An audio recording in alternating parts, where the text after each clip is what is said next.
Mighty ho, everybody! Jason with HOJ Forge. Let's make an Ulu herb chopper.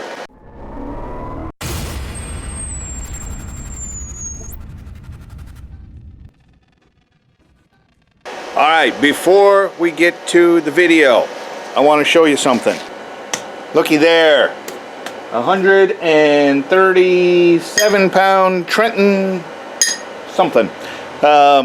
From 1901, I believe, is what I was able to determine. But picked this up for $300 from a local guy, nonetheless. And there we go. No more anvil fund. Problem solved. Okay, so I did a video on doing a Chandler Dickinson style herb chopper a while ago out of a file. I ran out of those files, haven't been able to find any more at the scrapyard. But people are still asking me to make herb choppers, and so I switched to, I find a lot of these, I think they're trailer leaf springs. They're much smaller than a vehicle, so I think they must come from a trailer. Anyways, they harden up just fine, especially for something as simple as an herb chopper, and they're just the right size. Not quite as wide as like the ones off the Jeep, which I still have plenty of. And I find a lot of these at the scrapyard.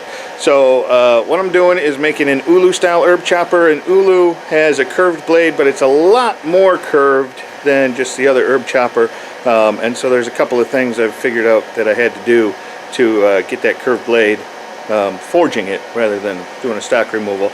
I also started doing this. I can't remember, I was watching a video, I don't remember, one of the blacksmithing guys that everybody watches, who you learn a ton from. And I saw him do one by cutting a groove in it and making the handle out of that section there. And I tried it and it worked, and I've been doing it ever since. So kudos to whoever that was. I can't remember off the top of my head which smith it was that did it, but man, what a cool idea. So anyways, I start with 5 inches. I cut the slot about 1.5 inches in, and then eyeball it to about 2/3 down. And let's heat this up and get to forging. Alright, first thing I do is just open it up with the Hardy tool.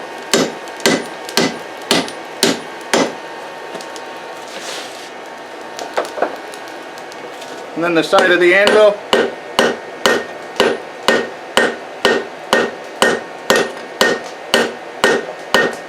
And that just gives you a little room to work. Because what we're going to do is come in at that angle and flatten it out.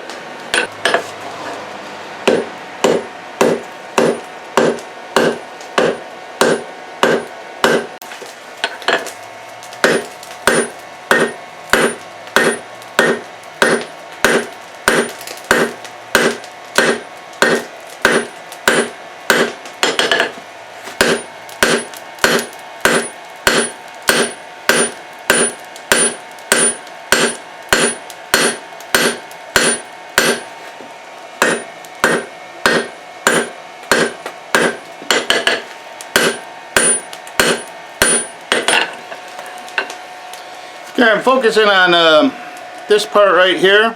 I just want to get this nice and even for a ways, and then I'll thin the rest of it out.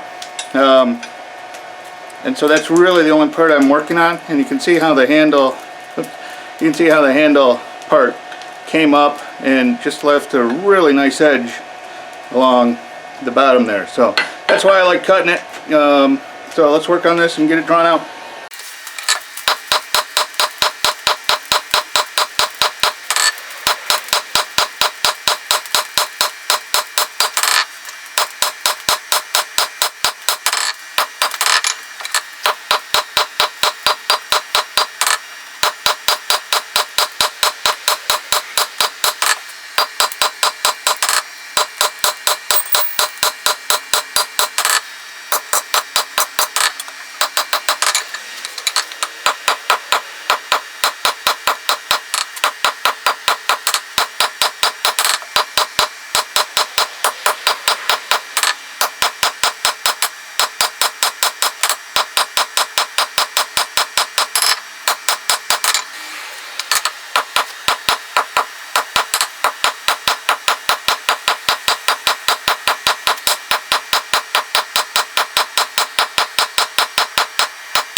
Alright, so there we go, a nice long tape here. Let me measure it for you, because I just eyeball it.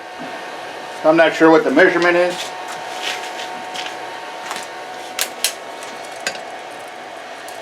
So I drew it out to 7 inches, which actually I'm going to put a little more of a point on the end here for that end scroll.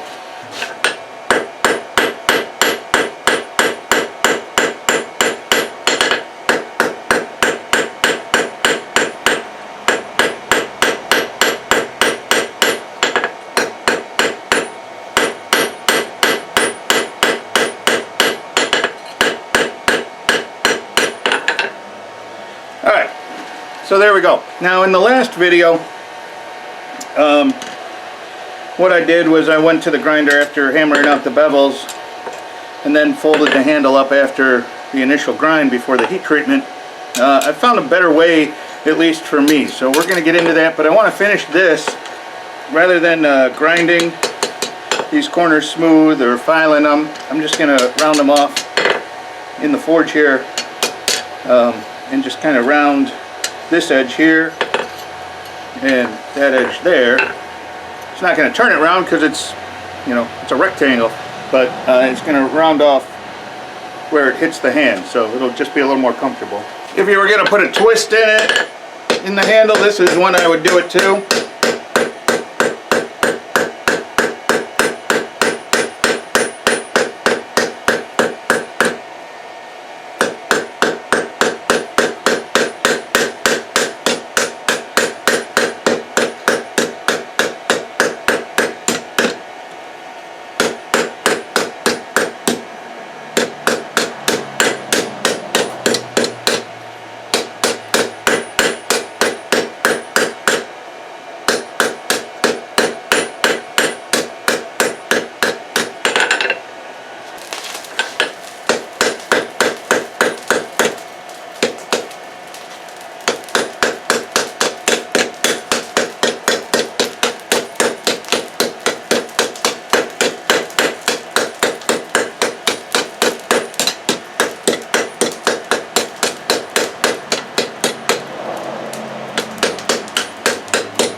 So, and you probably can't see it on the camera, but all I did was take the square edges off. It'll just be a little more comfortable for them when they're holding it.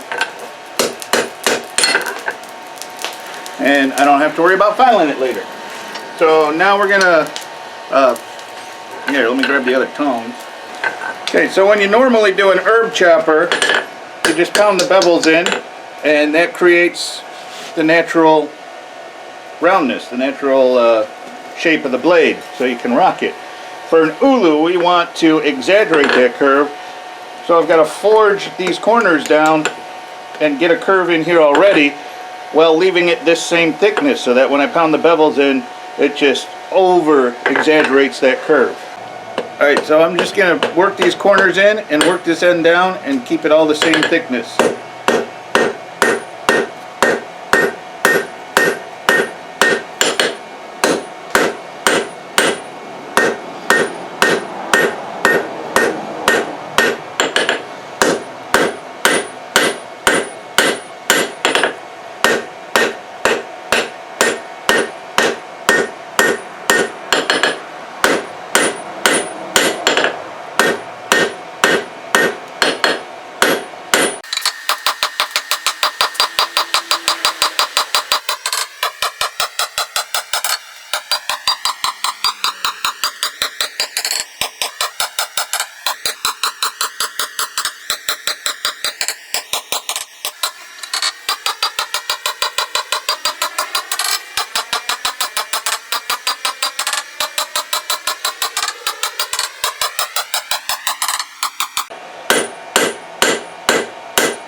Okay, so you got a little bit of a fish lip there. Everybody that I've sold these to, and I've sold a lot of them, seem to like that. So if you don't like it, This is where you could grind it off, or take a Farrier's rasp or whatever and flatten that out. Everybody likes them though, so I'm gonna leave it like that. And now I just want to make this side match that side, so we have a nice gradual curve there.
Okay, so that's pretty good. I liken it to if you were doing just normal bevels on an herb chopper. This is about where, it might even be a little more than where it would naturally wind up. So now we're going to start hammering in the bevels, and that curve's going to get really exaggerated and start looking like an ulu.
So I switched angles so that I have an easier time reaching my water tub with my hammer hand, because I'm going to use some water to fire off that forge scale now.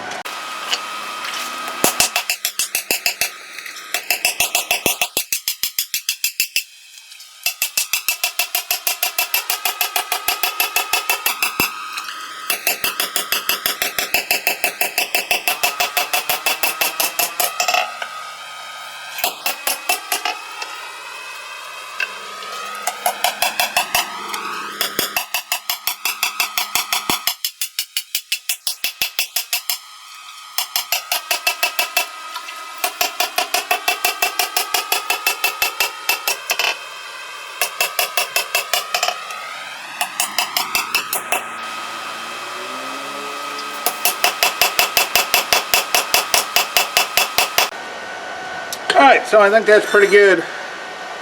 We'll refine the shape a little bit on the grinder, but now let's get that handle. Oh, you know what? I got to do the texture. I like to put a ball peen texture in the top there. I started doing this after I ran out of files, and I just wanted to give it some character when I was just doing the regular herb choppers, and everybody always comments on it, and so I just started doing it on all of them.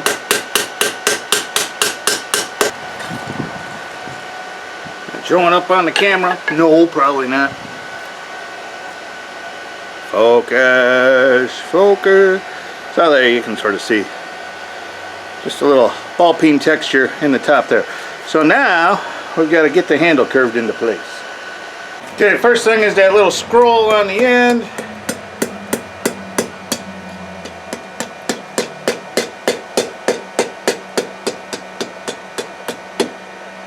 So I was doing this in the vise, and I decided I didn't like the way those were coming out. So I started doing it this way over the horn. Usually they have a better grip on the thing. It's a little bit slower, takes a few heats to get it, but I like the curve better.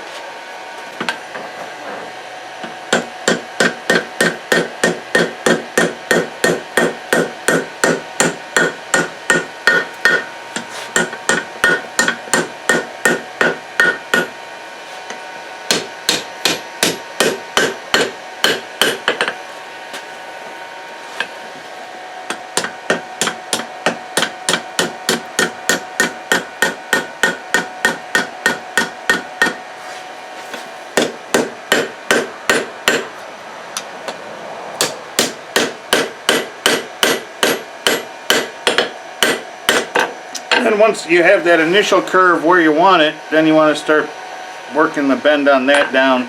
So I'm just about there.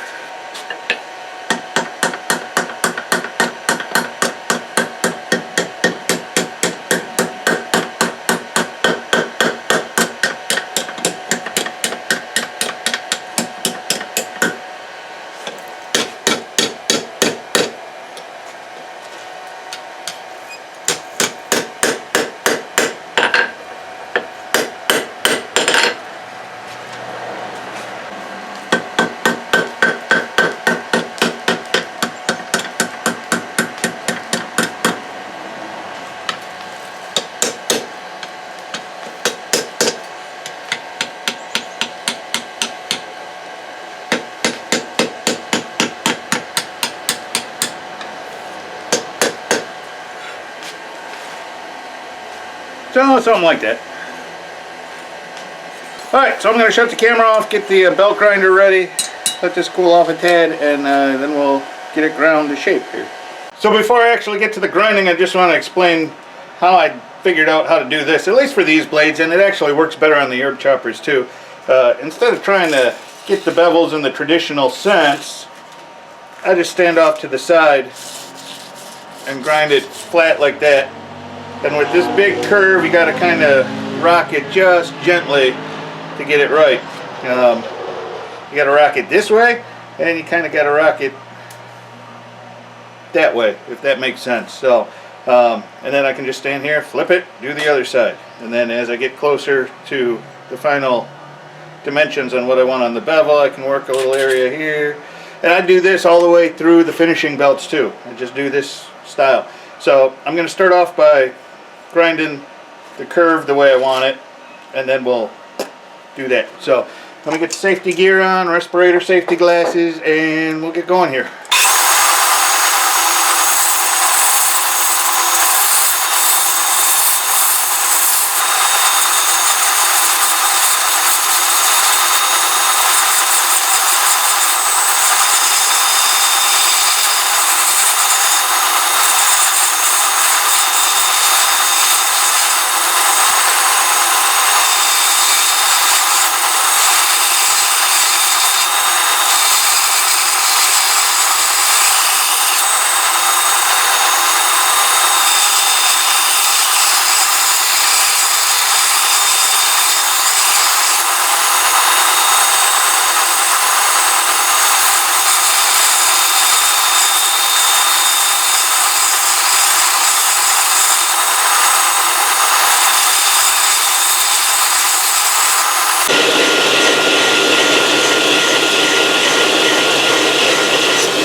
Alright, so that's good enough for a heat treat.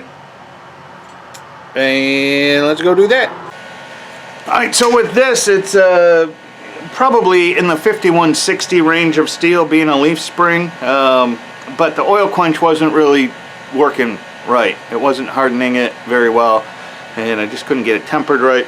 So I went back to quenching it in water, and if I do an interrupted quench, I'll dunk the edge in for a second or two, pull it out, try to watch the temper colors run down. A little hard sometimes after it's been up to critical, it gets a little dark, but I've seemed to be having pretty good luck with it, and that way just the edge is hard and the rest is really quite soft.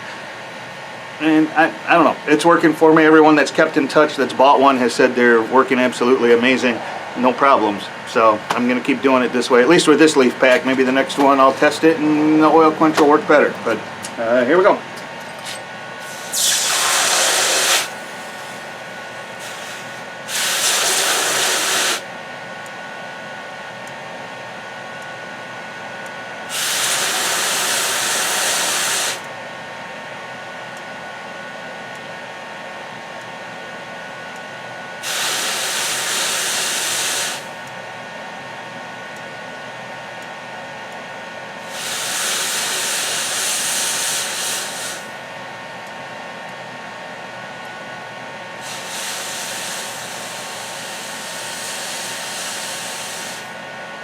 So it's probably not showing up on camera, but like right down to there is a blue tempering color, and then all along the edge is a nice straw tempering color. Hopefully we'll take the file to it.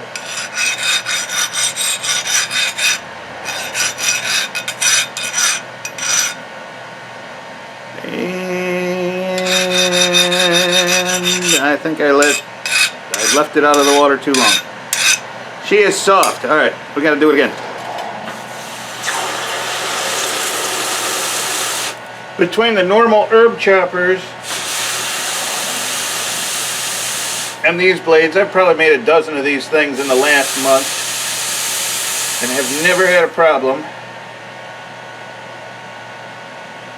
with being too soft. Figures the one time I'm running the camera, I had one crack because I left it in the water too long.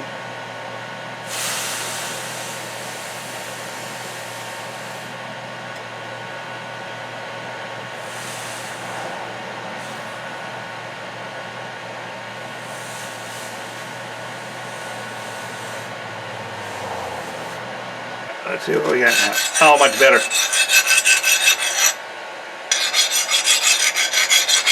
Skating good this time. So at this point, I'm going to take it back to the grinder. We'll do the finish grind on it. And I'll start with a 120 belt. Get it cleaned up. Go to 220, then to 400, then to the 600 cork belt or 800 cork belt, whichever one I have. And then to the buffing wheel. And that should be good. We'll sharpen it and this will be done.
Alright, I have found, hopefully you can hear me with my mask on, I have found that trying to sharpen it on the slack part with this massive curve just doesn't work for me. So I'm going to get in here and it's like I move my whole body. It's just like this rocking motion back and forth.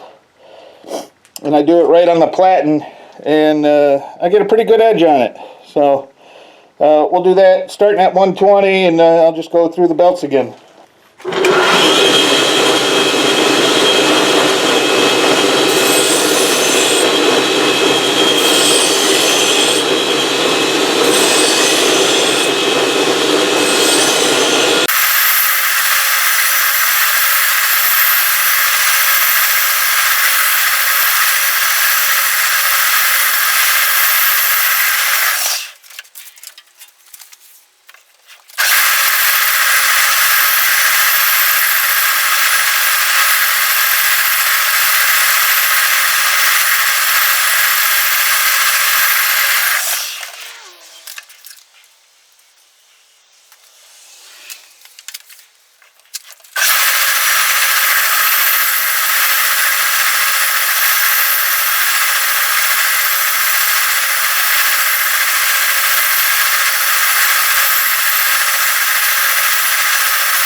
Alrighty, well there we go. I'll try and get some better close-up pictures for you here to throw up at the end. But I call this an Ulu style herb chopper, just because I picture an Ulu as having the curved blade, but having the handle that comes out the middle with the top, or coming up from the sides or whatever. And this is just more like your traditional blacksmith herb chopper kind of thing. So, but with the curved blade, and the fact that it's kind of like an Ulu style blade. In fact, I had a native Alaskan buy one, and he said it was a great blade. He's using it for everything now. So that's a heck of a compliment, right? Took me about an hour and 20 minutes. I sell them for $50, and I sell a ton of these. I've got 3 more to make for just orders that have come in, let alone I'll throw a picture of this on my Facebook page, and boom, more orders will come in. So yeah, I love it. It's a pretty easy project. It's pretty fun. Each one comes out just a hair different, and you can get them shaven sharp, and there you go. Have fun with it, man. Thank you everybody for whoever helped out with the anvil. I really appreciate it. As you can see, it moves steel a lot better, and yeah, just night and day difference. So I appreciate everybody that helped out with that, and I'm going to try and get more videos coming soon. I'm done with my weekly farmers market, artisan market, and that was keeping me hopping, just trying to keep the tables filled for that. I didn't sell much, but I also don't have much time to do this with real life getting in the way. So those are done now, and I'm gearing up for a handful of Christmas craft shows coming up, so I'm going to have a lot of projects going for that. But the first one isn't for a few weeks, so I've got some time, so I should be able to get some more videos out of some of the other things I've been making. Some of them are pretty cool, and hopefully it'll help some folks out. So thank you again, and if you haven't done so already, please subscribe, because more blacksmithing videos are on the way. Talk to you next time.